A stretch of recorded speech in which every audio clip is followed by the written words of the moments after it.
Hey, what's going on, everybody? Welcome back. Droid Live Show episode 57 on this beautiful Friday afternoon. I'm your host, Kellen. With me, Tim today. Tim, say what's up. Hey guys, how's it going? Tim here.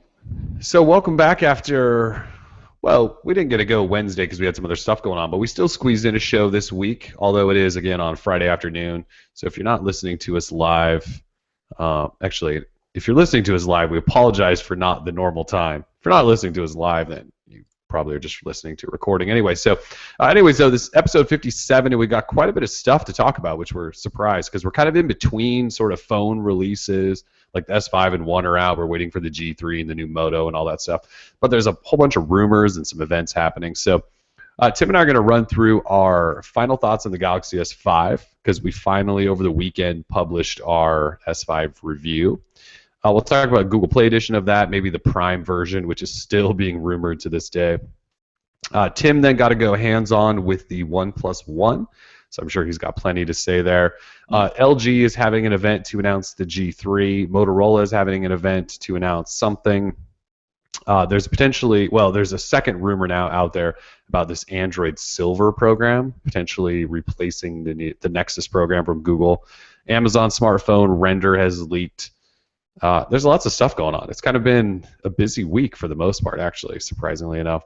So let's jump into this Galaxy S5 stuff and get this sort of out of the way. Tim and I on last week's show, which was just you and I then as well. What happened to everyone, by the way? I feel like our team just ditched us, yeah. Or we need to quit doing these afternoon shows. So last week Tim and I did our final thought or our pre-review thoughts on the S5 and kind of let you guys know where we were leaning. Now the review's out, and I guess my sort of thoughts on the device are it's a really good smartphone just in general. Like there's not a lot of really bad things. Just being Samsung and knowing their history of creating these phones that sell millions upon millions and all this stuff, I just came away going, it's just another smartphone. There's nothing remarkable about it. I like the display. I like the camera. Battery life was decent, and then after that, I don't really know how much that I loved about the phone. The build quality, Samsung's kind of plastic stuff, but I found it slippery now with this new matte finish. That metal rim around it is so ugly. Actually, I have it right here. So the metal rim around it is so fake and ugly. The home button situation, I'm not a huge fan of. I don't like the flap for the micro USB charging port. That thing's going to break on everyone. In like 3 months, we're going to get this like wave of posts going, how come you guys haven't been reading all the forums where everybody's stuff is breaking? This is a big deal. That's going to happen. The software side of it's not great. The performance of the phone should be amazing. It's got the brand new latest from Qualcomm, and it's not. It lags, and there's some issues. So I don't think we were necessarily harsh in our review. I just don't think either of us. I think we both decided it's just not the phone for us. So it's not a bad phone. We just didn't find it to be a great phone, which I think we were hoping it would be. Yeah. So what were your final sort of few thoughts on the S5? Well, the positives I took away were pretty much the same positives you've already listed out. Display, camera, the build quality itself. I actually kind of I switched back to the Nexus 5 after using the S5. So, the Nexus 5 is super light, and when you hold it, it almost feels hollow. It's unnaturally light.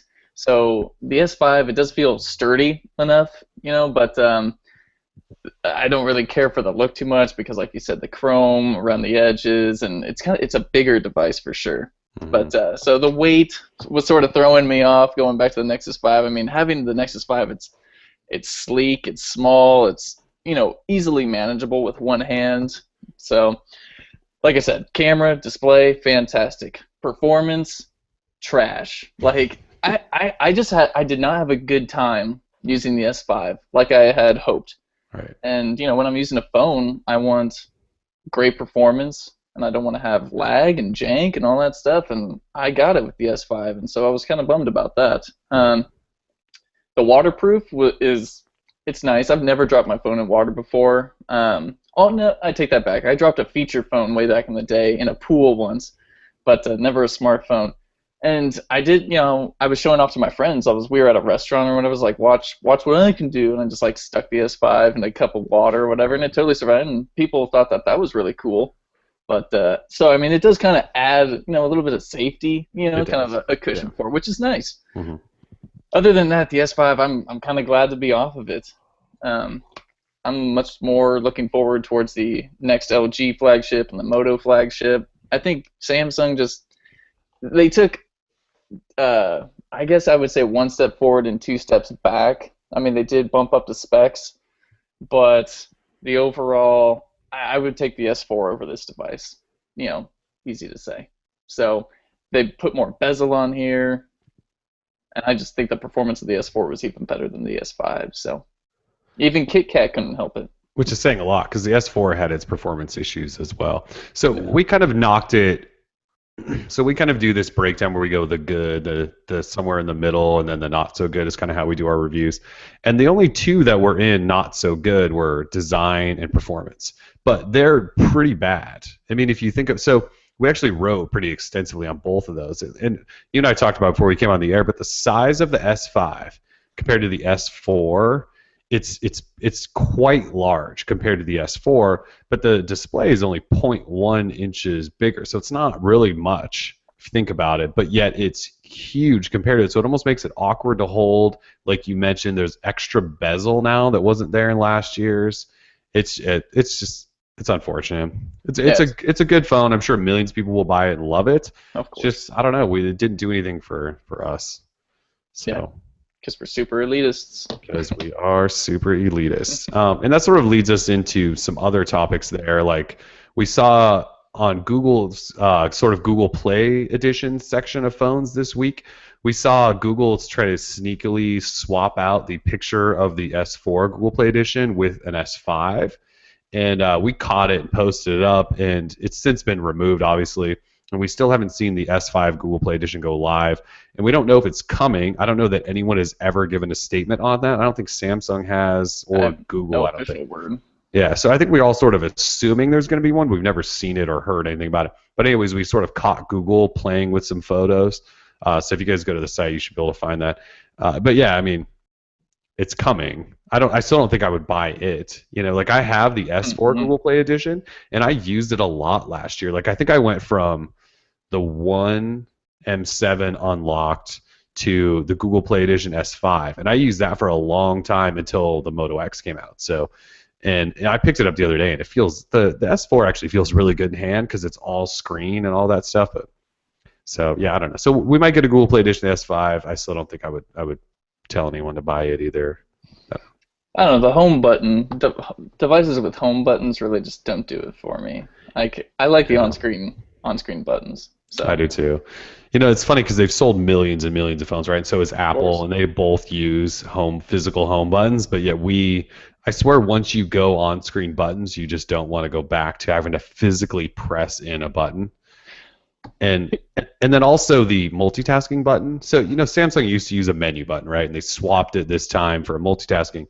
I'd rather they have the menu button, to tell you the truth, because their multitasking is the slowest thing on earth. You hit that multitasking button, and there's a delay. It's like a 1.5-second delay before it pops up your list of apps you've used. It's worthless. So.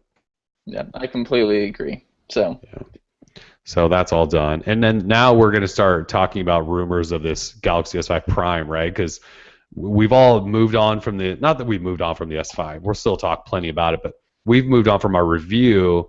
And lots of people are buying it, and people are trying to decide if they should. And now these rumors of this Galaxy S5 Prime or Premium Edition keep coming up.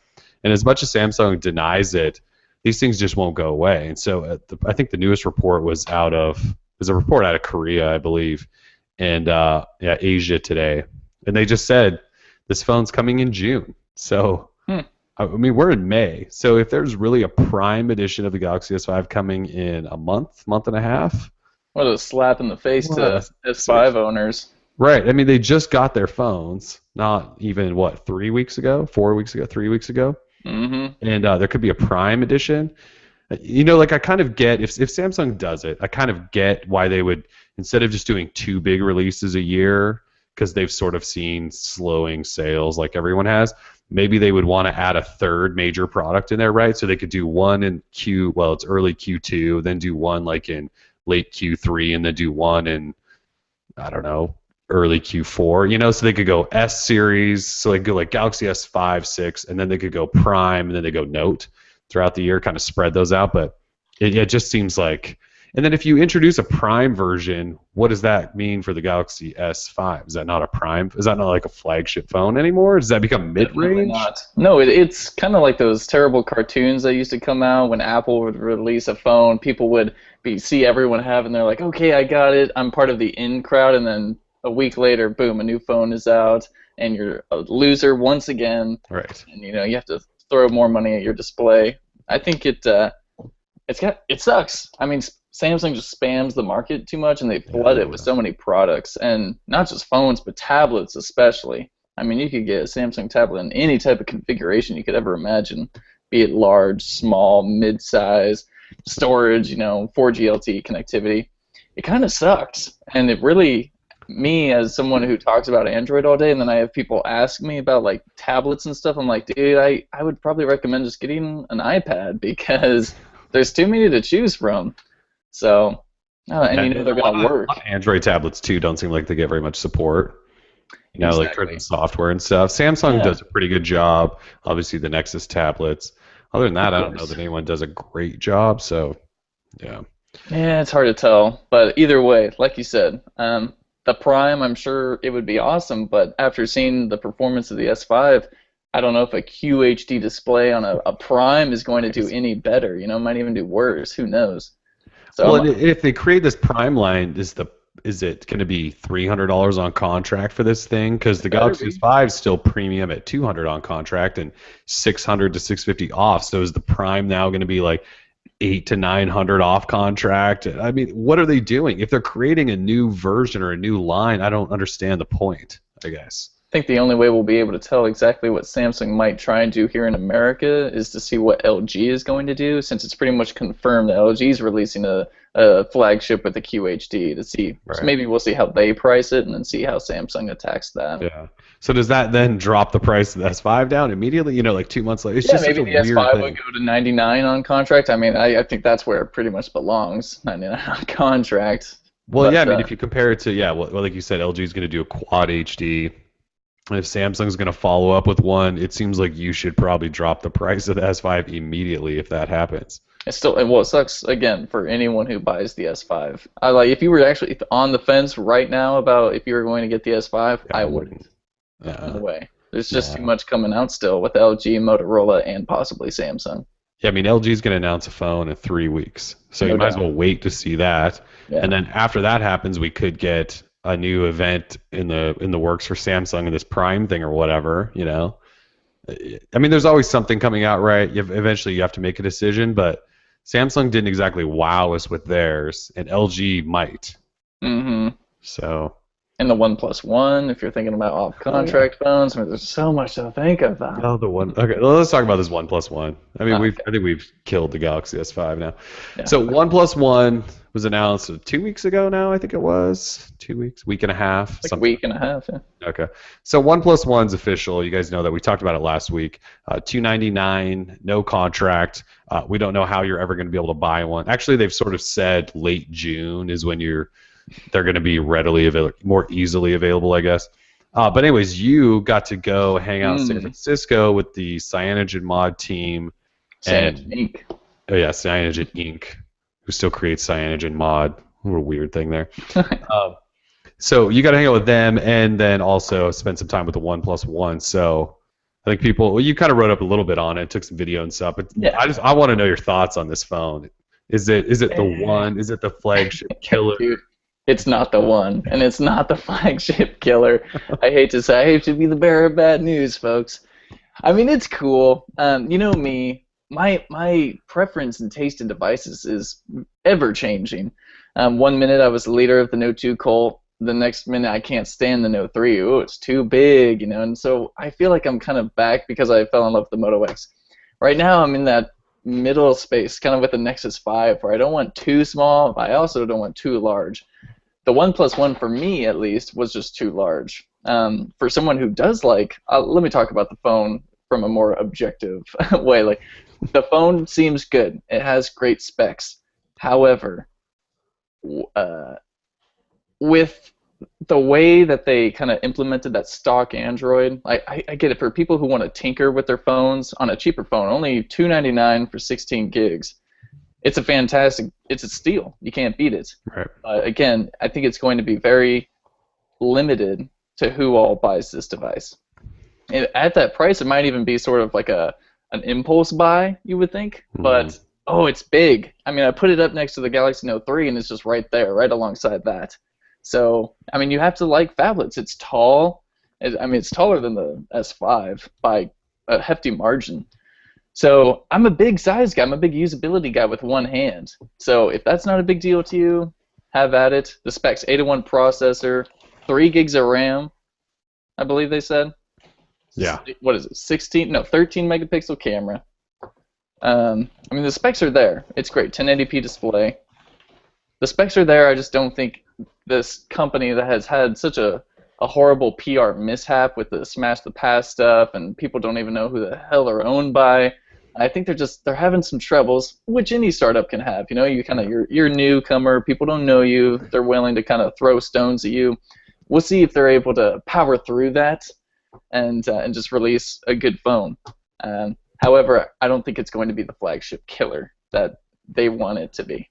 No. They're too small, you know, to really take anyone on. It's an interesting first offering that could, you know, help them create something larger down the road for sure. But yeah, at this point, smaller. yeah, hopefully, yeah, smaller phone. But yeah, it's probably not gonna do much, especially since they don't even know when they're gonna make anything available. So we're still dealing with this Smash the Pass thing, which you talked about, which everyone completely trashed on because they're asking people to destroy perfectly good phones you can sell for a lot of money or donate. So today they announced that they're actually going to let people donate.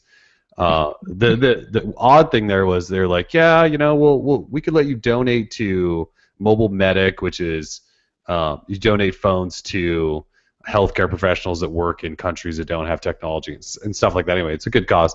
And then like right after they got done announcing that, they were like, but if you still want to smash your phone, here's a bunch of cool ways you could do it. And it's like, why are you still telling people to smash their phones? When Mobile Medic said, if you donate 100 phones, they can turn that into 1,000 phones. And yet, OnePlus is still like, yeah, but let's smash stuff. Like, I don't know, they're kind of clueless on that front. But yeah, so I watched your videos and stuff, and it just looks huge. Like, you know, like you were trying to. I don't think people realize this, right? But yeah, like when we're at trade shows or something or events by ourselves, you're trying to film stuff and do hands-on. It's one of the most impossible tasks ever. And so you can see Tim like constantly adjusting his hand. And it's because the phone is huge. And that was something they kind of talked about, and we maybe talked about this last week, but how before, you know, when they were hype beasting it, they were like, look at this Xperia Z1, it's only a 5-inch phone, and it's covering up the OnePlus One because it's smaller but has a 5.5-inch screen. Yeah. And anyways, that could turn out to be complete BS, and we know the phone's huge. It's like a Note. I don't know, but you know, like you said, the price is impulse area there, $299. You can't really beat that. It works on AT&T's LTE, so if you want, you know, if you don't mind AT&T service, you can use it and actually get LTE. The whole package there is pretty good, especially if you like a big phone.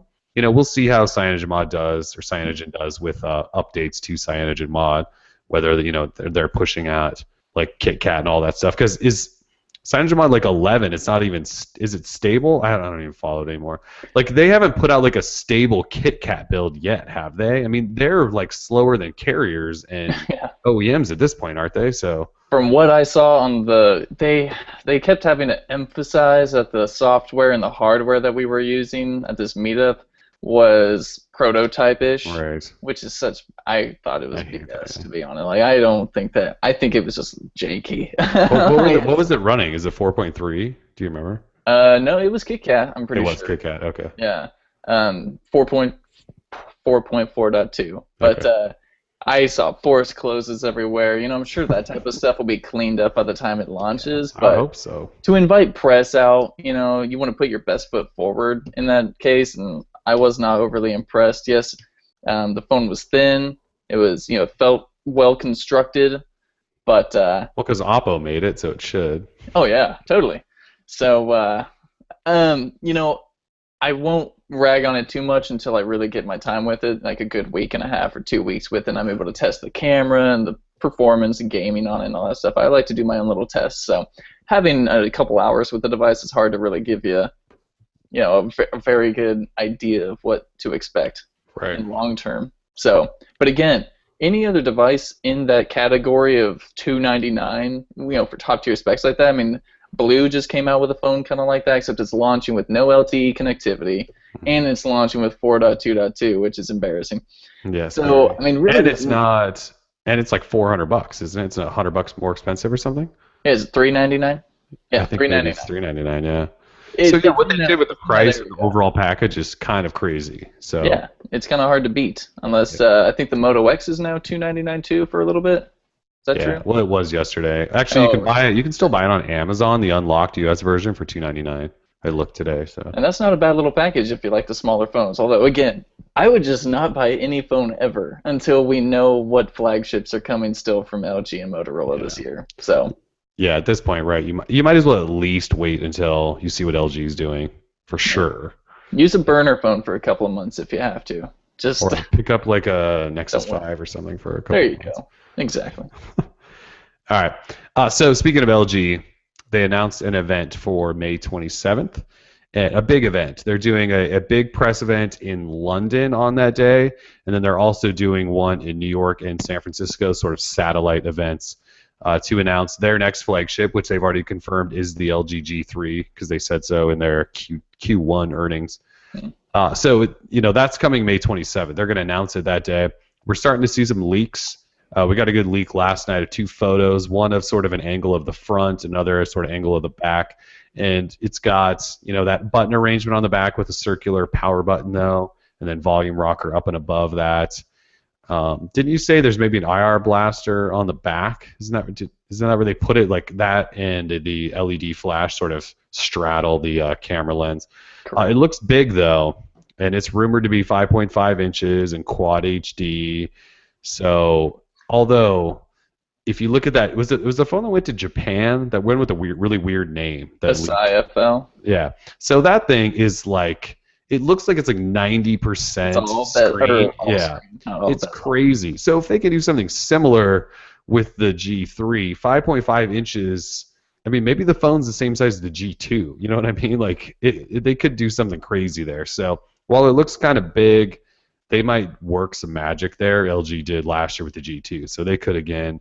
It should be that's going to be the phone to watch out for now, I think. What I absolutely love about LG's take on this is that they don't get in the middle of Samsung and HTC's BS. They let these guys battle it out, and now LG, I have a feeling, is going to come in this year with a phone that just trumps them all, and just like, all right, you guys don't give us any crap at all, so we're just gonna run with it, That would be sweet. And blow them away. At least I think they're going to blow Samsung away. At least the GS5. Who knows if the Prime or anything like that? But Right. I have very high hopes for the G3, especially from the specs that we saw that were leaked today.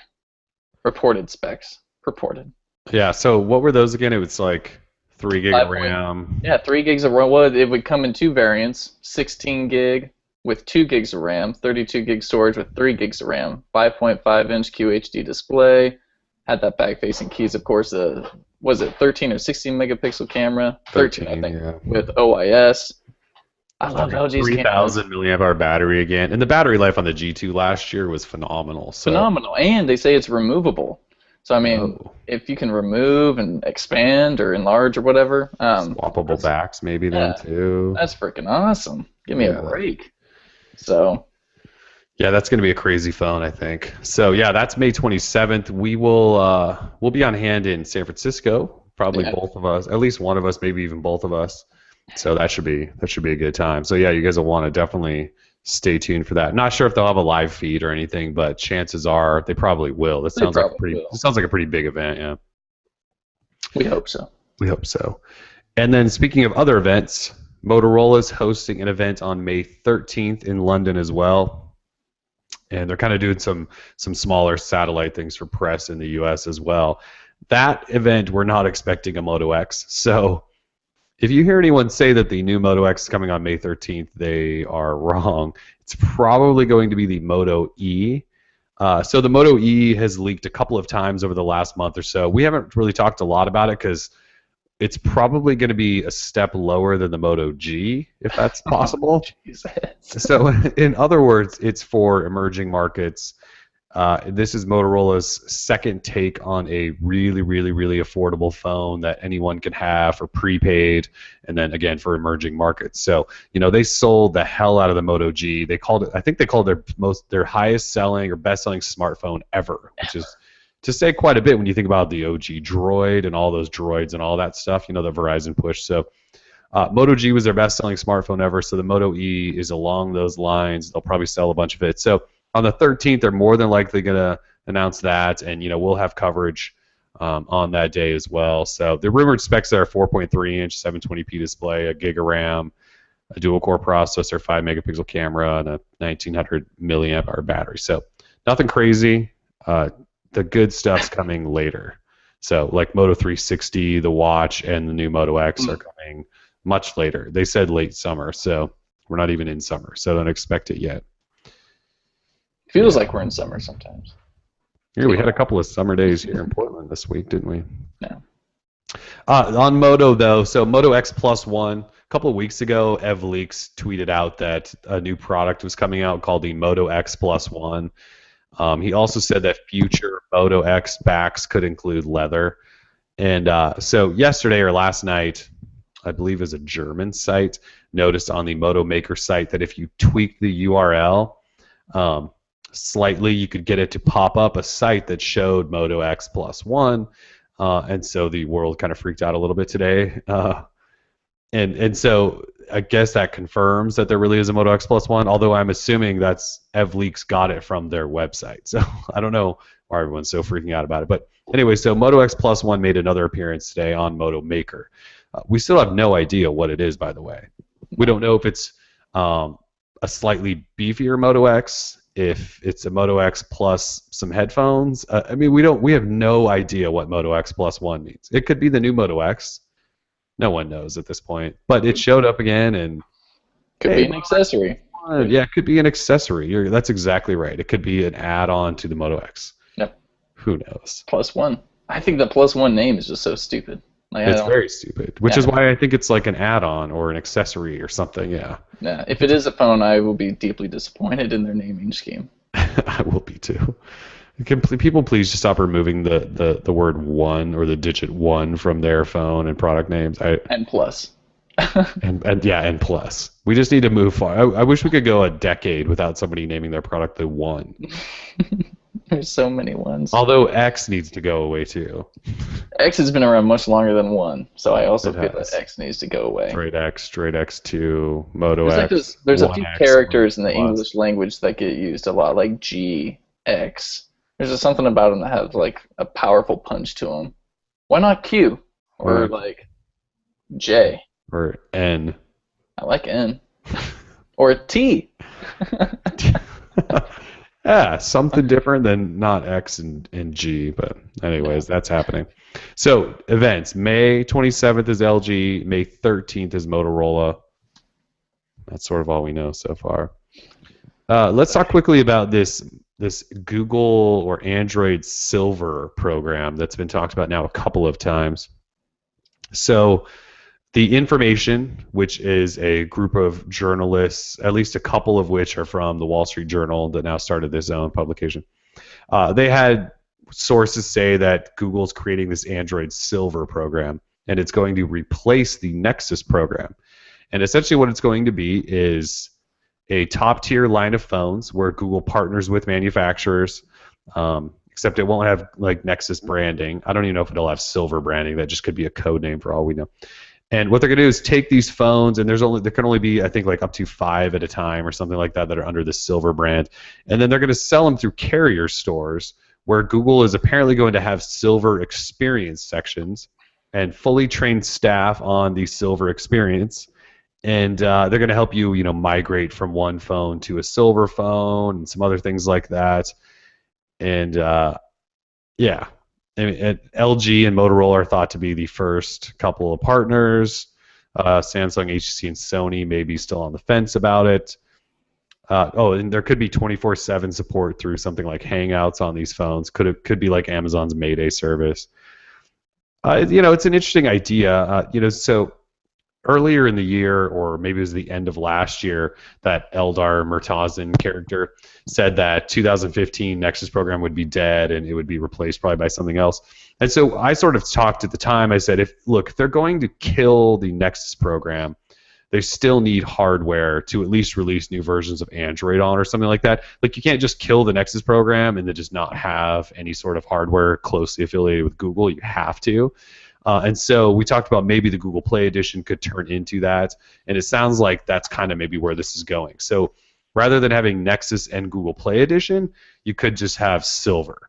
So Google may not brand their own devices anymore, but they're going to work closely with partners to create Google Play Edition-like devices, have software on them, updates on them, reduce the bloatware, all of that stuff. So interesting idea. I will miss the Nexus program if they get rid of it. That will be kind of sad, but I guess if they're still going to closely work with people to create phones, that's probably not too bad of an idea. So, any thoughts on that? Yeah, pricing is my main concern. The Nexus line is widely available due to its pricing. People can afford it. It's fantastic hardware with fantastic software that runs well and performs well for cheap. For at least, that is affordable. I wouldn't say cheap, because what is cheap, But it's affordable, and I think that's great. So in the Google Play Edition devices are much more highly priced, and I almost feel like they are a ripoff and a scam, essentially, in terms of price. And so I really hope that whatever this is, they at least attempt to try and keep the price down. It's not just like a Samsung flagship with Android slapped on and with like premium support or anything like that. Kind of like just what a Google Play Edition device is. So pricing, just keep the pricing low, Google. And of course, I'll miss the Nexus program. I love the Nexus logo, and I just love everything about the Nexus and what it has represented since it began way back in the day. Yeah, I mean, we've kind of been on Nexus phones for a while. Once they kind of became, because the Nexus One was kind of tough to get, and that was like the early days. After that, I mean, you and I both had the Nexus S. Obviously, we had the Galaxy Nexus for a long time. And then I switched to a Nexus 4 for a long time, even though it didn't have LTE because I liked it so much. And then obviously both you and I loved the Nexus 5. So yeah, it'd be too bad if they. I would say Nexus phones are probably my most used over the last 3 or 4 years. Absolutely. Regardless of what people say about the Nexus phones, they always have like huge benefits of getting timely updates, having good hardware for the time. The only one that I didn't really care for was the Nexus S, but I did love it at the time. It was like the best thing you could have because it had gingerbread, and gingerbread was the greatest thing since like sliced bread. And it was great. Galaxy Nexus, poor thing, RIP, that thing. Poor thing. I use that phone so much. I mean, I do too. Everyone still has that phone. We did a poll not too long ago, and it was still like a big percentage of people still rocking my G-Nex. Yeah, we forgot to list it because it's over 2 years old. It's like 2.5 now. Yeah. And everyone went, what about the Galaxy Nexus? And we couldn't believe that people are still using it after 2.5 years. It's crazy. So we shall see. But I will. I'll pour one out for it if it goes away. But Google, I'm sure, has an idea of what they got going on, so I won't question their authority. Yeah. I hope they still do a Nexus phone. I'll do all the silver you want. Still give me a Nexus phone. That's what I think. Just call it a Nexus. I don't care. Yeah. All right. So Amazon, and we don't really talk a lot about Amazon products, but we seem to have lately with the Fire TV, which you and I have actually both kind of like, and then this new Amazon smartphone, which we don't have a name for yet, right? Do we even have a code name? Yeah, we don't even have a code name, I don't think. I don't know. Anyways, BGR posted a render of it. Not the actual phone, but definitely a render. Definitely a render. And it, I think you said it. Yeah, you did say in your post about it that it looks like a combination of a Nexus 4 and an iPhone, and that's exactly what it looks like. Exactly what it is. Yeah, the backside reminds me of a Nexus 4. Yeah, and the front looks like an iPhone. That's interesting. Yeah, the whole wraparound body side of kind of like that. The wraparound essentially is all iPhone with the 2 screws on bottom, that single port with the dual speakers. I mean, it screams iPhone. It does. Oh yeah, it does totally have a single like physical home button. The bezel looks humongous with a home button. I mean, are you kidding me? It's probably one of the more boring devices I've ever seen. It looks poor. And again, could be just a concept. But the bezels, It from could what be. we see here, is Yeah. terrifying to say the least. I mean, the screen is what, 3.5 inches? I mean, who knows how big this thing is? But Right. it Yeah, it's doesn't supposed to look be good. 4.7 720p, which is 720. which is fine. That's what the Moto X has. Yeah. But yeah, the So it's a render, smaller you're right. It looks like all sorts of bezel. It's Well, I guess they awful. had to fit That's like 18 cameras or something 75%. in there. Exactly. 6 camera sensors? Are you Six. kidding me? So Yeah, it can use 4 at each corner. UX. Yeah. So yeah, who knows? The tilt gestures. It just sounds really kind of like a Sounds like a giant gimmick. gimmick device. But who knows? Maybe Amazon can pull something. They have to do something outrageous to get them into the market. If that's what they're like, the Right. smartphone market. If they're trying, they have to bring something new to the table. And if gimmicky gestures and 3D like stuff is going to be it, then Yeah. we've seen that play out before, and it's not very good. We certainly have. Who knows? And they were talking about the Prime data. I mean, they're going to do something. I'm sure Amazon has a plan, much like Yeah, they'll do everyone something else. with data for sure. Just to Yeah. yeah, they'll do something because they always try to do something a little bit different, which is kind of cool, and I like that they do that. But I don't know, forked Android, just the Amazon App Store just is painful to use. That is one of the worst applications ever created. It really is. And all the apps on there are always outdated, and sometimes they're just the app you want is not there, and that just seems like a very non-supported environment platform, for users and developers. Yeah, that's interesting. You mentioned that the other day too about updates for apps on Amazon, and I completely forgot about because I haven't used that app store in probably 2.5 years. But Exactly. you mentioned that, and I'm wondering, I'm curious, like how often do developers actually update apps? Like if somebody pushes, a new update to Dropbox, like how long does that take to get updated on Amazon? Is it the same day? Is it a week later? Is it 3 months later? It's a good question. I guess we should probably know that, but I just haven't used that thing in so long that because you have to keep it installed if you want their apps, which is painful. My only problem being that I don't know if I'm going to have the same exact, access to applications as I do on Google Play, and God forbid iOS. No Google apps, obviously. Exactly, and major apps too, like QuizUp and certain games like that, that just aren't on there yet.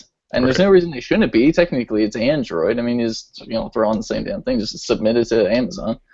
Didn't somebody, it was like Koch or something, one of the big developers wrote up long ago that Amazon's developer policies were terrible.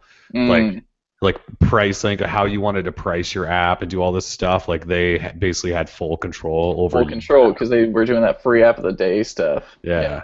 So maybe developers have just been kind of scared of it. I don't know. Yeah, unfortunately, I don't know anyone who publishes anything to the Amazon App Store, but maybe it's time for us to start looking into that. Yeah, is Cover not curious posting now. icon packs there? I highly doubt it. Cove Dev, I'm going to check right now, though. No Cove Dev. No Cove Dev. All right, so that's coming eventually. I think there's a rumored sort of time frame about that around that phone, right? Like in the next couple of months, like maybe June or something. Amazon might announce it. June or July. Okay. Is when the official announcement is coming. I mean, the phone's done. If that's when it's coming, the phone is done. They're just waiting to announce it. We're just waiting now. Prepping it. Yeah. Okay. Well, we'll see. We'll probably try to get a hold of one if it's anything decent. Oh yeah, we'll follow it for sure. Yeah. All right. So quickly, Verizon, Sony, Xperia Z2. Actually, let's back up for a second. Xperia Z2 is Sony's obviously new flagship that was announced. They do this at MWC. Is that what that was? Okay. Yeah. So everyone went, this could be the greatest Sony phone ever. The bezels have slimmed up a little bit. At least the display's edge to edge. But it's like 1080p and it got all these new specs and the camera and the body and it's waterproof and all this stuff, right? Kind of like their other phones, but it was bumped up in all the right places. 3 gig of RAM, stuff like that. And then last week, Sony told Engadget the phone is not coming to the U.S. anytime soon whatsoever. And when it does, we're only going to sell it as an unlocked model on our Sony store. And I don't know if you guys have looked ever when a new phone hits their Sony store, but it's ridiculously overpriced. Like they're almost always like $700 or something. They're crazy expensive. And then they also said the Z1 Compact's probably never coming to the U.S. So with that said, we got a picture this week on Google Plus from the official Sony Xperia account of a Xperia Z2 with Verizon branding on it. And so, we all kind of got a little excited. I was actually a little excited. I would love for this phone to come to the U.S. so we could see a good Sony phone finally here. But we posted it, right, and Sony's PR contacted us later after they had pulled the post and said that it was just what did they say? It was just a render with a Verizon logo that somebody screwed up. Oh yeah, a mock-up image. A mock-up image. Give me a break. It's not a mock-up image. Yeah, that thing is legitly has Verizon branding on it. Yeah, I mean that's a Verizon phone laying on a rock that somebody took a picture of. It's not a mock-up. It's so. Anyways, that got posted. We all went, wait, what's going on? Are we only getting an unlocked phone this summer? Is Verizon releasing this thing? What's going on? And Sony just said, no, that was a mock-up. And if you're interested and excited about this phone, look forward to the unlocked one. So we have no news on it, but we know there's a Verizon model that exists. We just don't know if you're ever going to be able to buy it. It's kind of too bad. I'd love another option in the U.S., but Sony just can't get their shit together. Foot in the door. Yeah. Well, they did that Xperia PlayStation crappy. What was the Xperia Play? Is that what that was called? Yeah. How many years ago was that? That was so long ago. I remember when that came out on Verizon. Everyone went, it's like a Nexus. It runs stock gingerbread.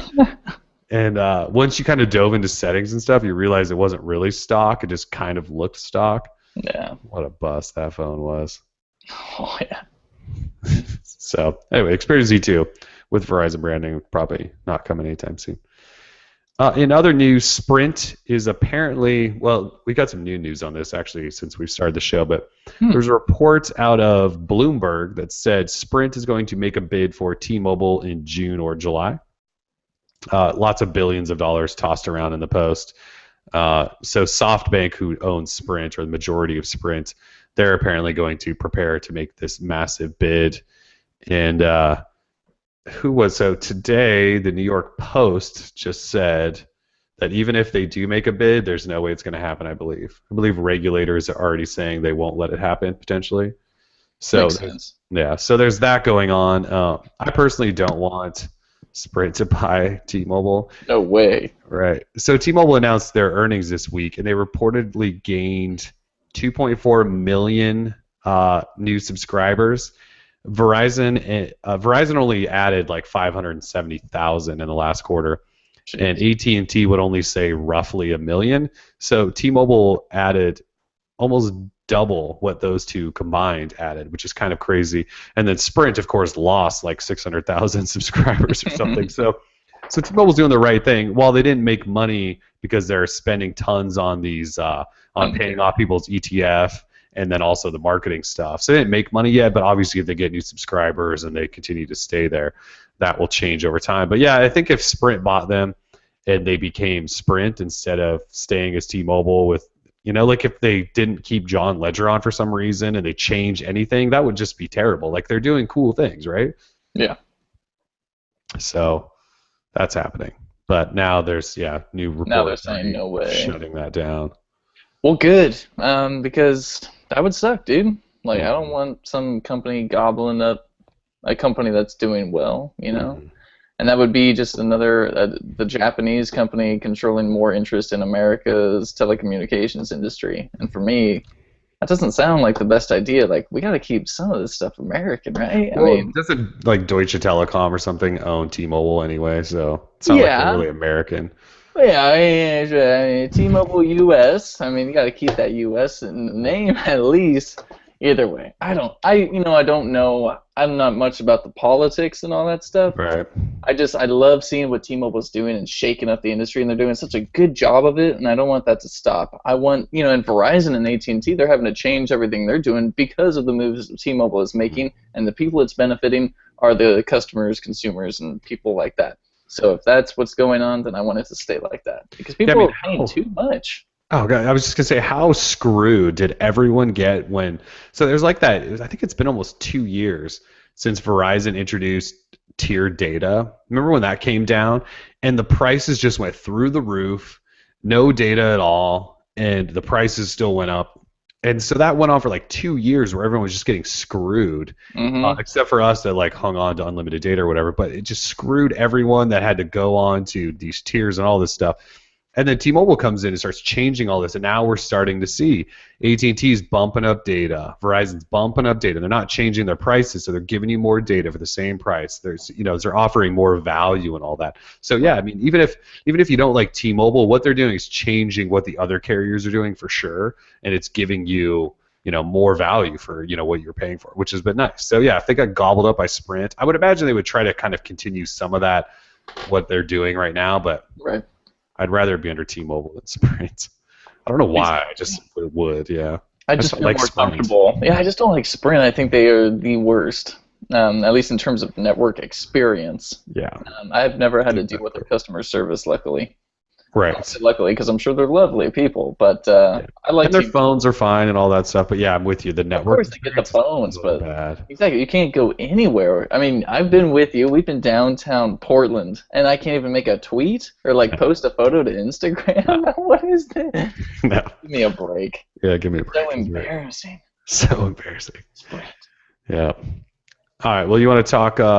Actually, I think I turned the Q&A on. Do you want to take a couple of questions if anybody gave any? If there are any, sure, I'm sure. Let's look here. Let me load it up. I totally forgot about Q&A. Oh, there's a couple. Oh, there's a couple. Kind of. Well, no, not really. That guy's It's like- waiting for the iPhone 6. Oh, and that girl is. And she also said Samsung are professional trollers. Wow, that girl really doesn't like Samsung. God, she's pissed. All Can't right, blame her. there's not really any question. Well, this person said, who do you think, I think is what they meant, who do you think has the best camera on Android? Who would you give best camera on Android to? We'll just answer this one and then we'll move on. LG or Samsung. Hard to tell. I like LG's photos, but I kind of like Samsung's software, I guess you could say. I don't know. People were saying that the G2 camera had problems, but I never really experienced any problems, or at least shutter speed. I never really saw any problems with that. I just thought it was super fast. Has multi-point autofocus. So awesome. I love that camera. Yeah, it's a good camera. Yeah, I would say favorite software is Sony, I'm not Sony, I'm sorry, HTC. I don't know how I just got those mixed up. Yeah. HTC software and performance of their cameras, the One M8's camera is the fastest mobile camera ever. That thing is instant, and I like sort of the UI and the modes and some of the stuff they built in. I just obviously am not a huge fan of the 4 ultra pixel deal, so that's tough to say. I would say software like HTC's. Picture quality, yeah, it's definitely a toss-up between Samsung and LG. Samsung maybe taking it. The Note 3 used to take some stunning pictures. It was just slow. True. Yeah, it was slow. It was just slow. What is 5 plus 5? That go on. So people are like spamming questions now. 10. Here we go. Do you think we've talked about this. Do you think the OnePlus One will matter in the US? I mean, to tech people, it matters. Yeah, to Android enthusiasts. Yeah, to 99% of the world, it doesn't matter. It's not like they're going to advertise it here, right? You're not going to see it on a billboard, in a commercial, and anything. It's a word-of-mouth thing, and they're going to hope that it sells probably on... Eventually, they'll probably put it up on Amazon or something, or... Otherwise, I don't know how they're going to sell any of these things. They'll probably sell quite a few in China. I think people there are pretty excited about it. Here, though, I don't know. It's a tech thing. Like, tech people know about it, no one else knows about it. Pretty much. Yeah. Although I will like to mention that I posted a photo of the OnePlus One on Instagram. It's my most liked photo ever with 225 likes. Are you kidding me? And it's just like a picture of the backside. I didn't use any tags You or can anything. hashtag it, right? Yeah. No, and it's just like people from all over the world just liking it up. I'm great. I'm uber popular. But I mean, the phone just does not really, it doesn't draw the attention. It's a very plain looking, subtle device. I don't know, maybe people are so stoked about it and we just don't have any idea.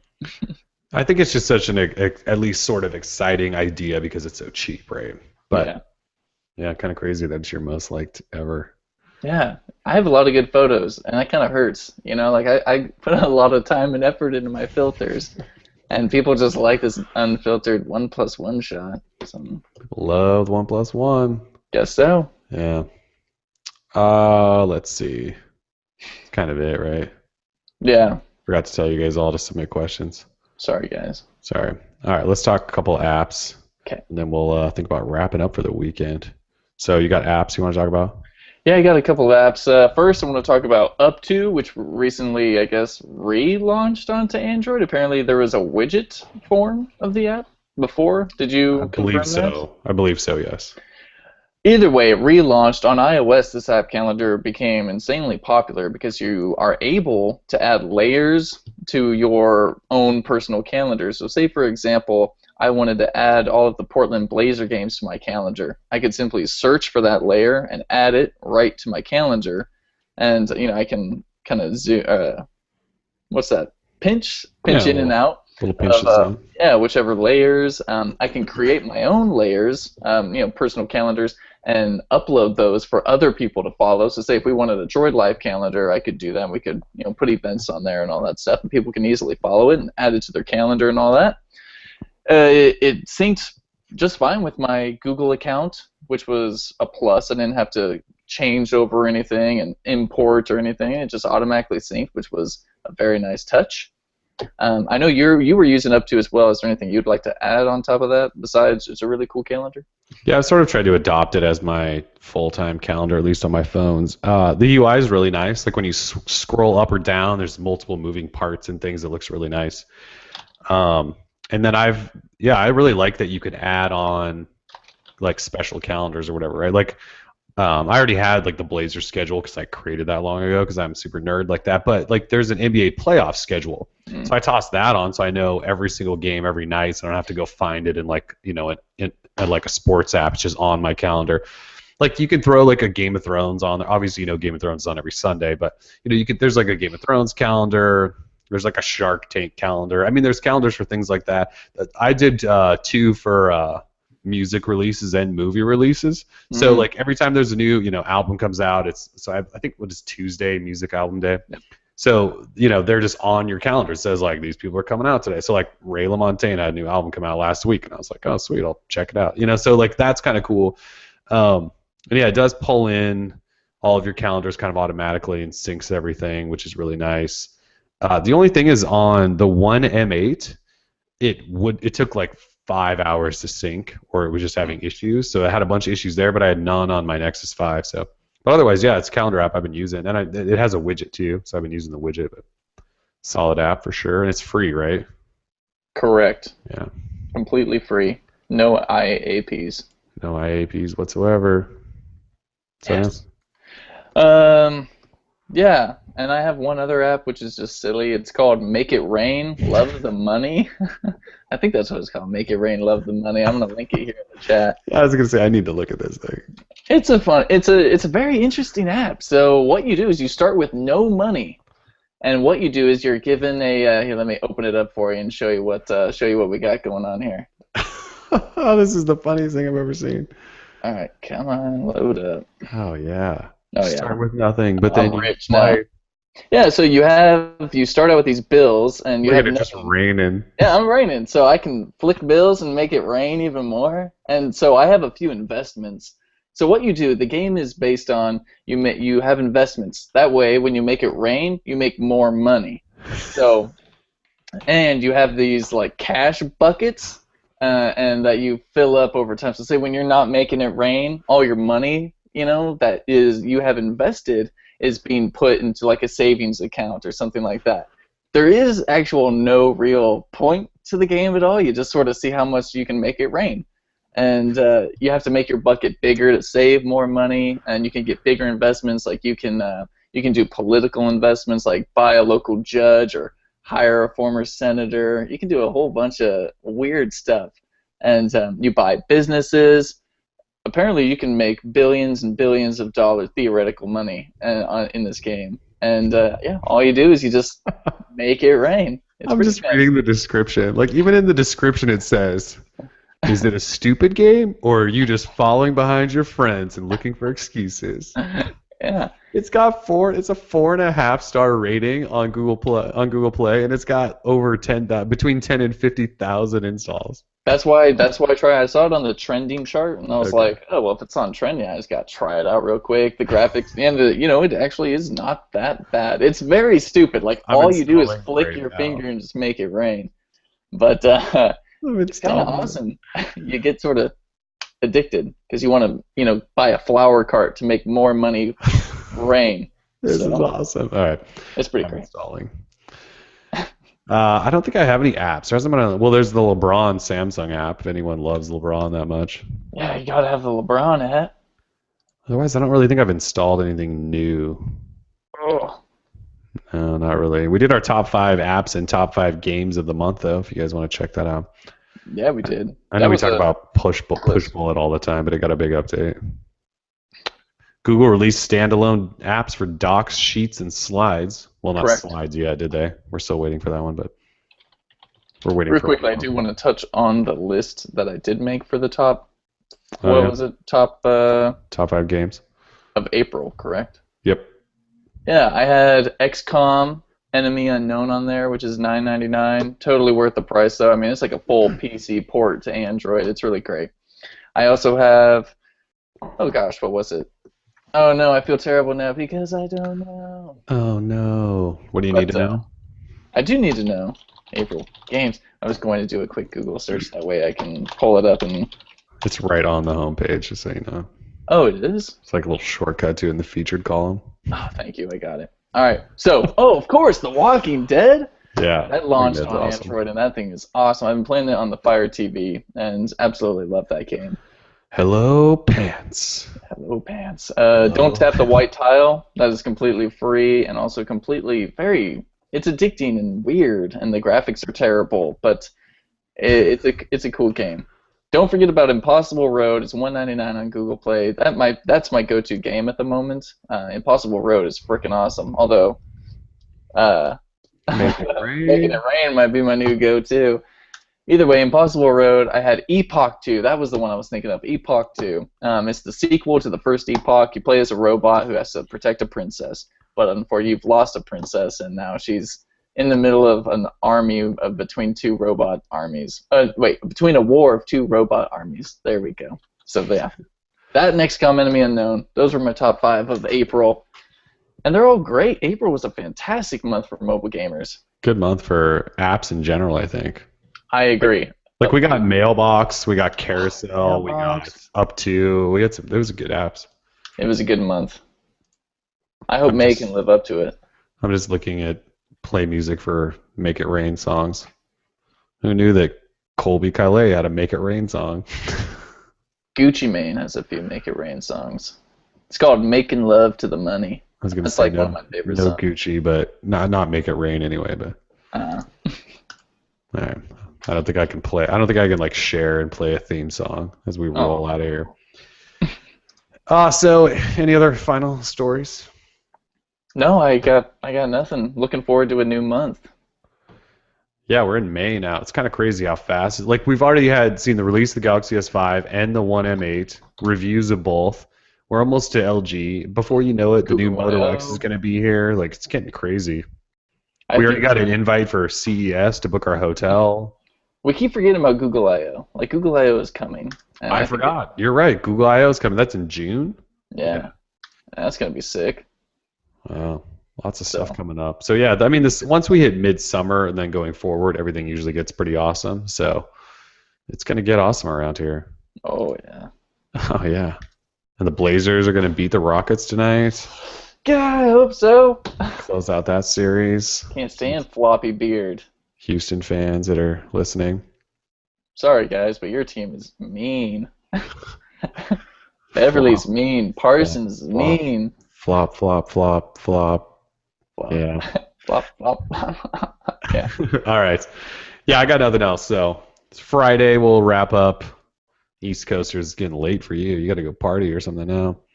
Excellent. So thanks for joining us on this Friday afternoon. It's episode 57, Droid Life Show. We're out. Peace. Deuces.